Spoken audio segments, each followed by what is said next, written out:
بسم اللہ الرحمن الرحیم۔ السلام علیکم ورحمۃ اللہ وبرکاتہ۔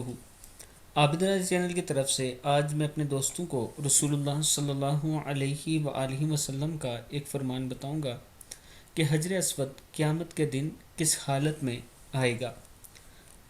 حضرت ابن عباس رضی اللہ تعالیٰ عنہ فرماتے ہیں کہ رسول اللہ صلی اللہ علیہ وآلہ وسلم نے ارشاد فرمایا،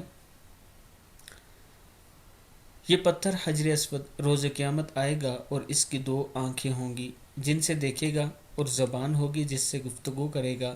جس نے بھی اس کو حق کے ساتھ چوما اس کے متعلق شہادت دے گا۔ ابن ماجہ کی حدیث ہے یہ۔ جس نے بھی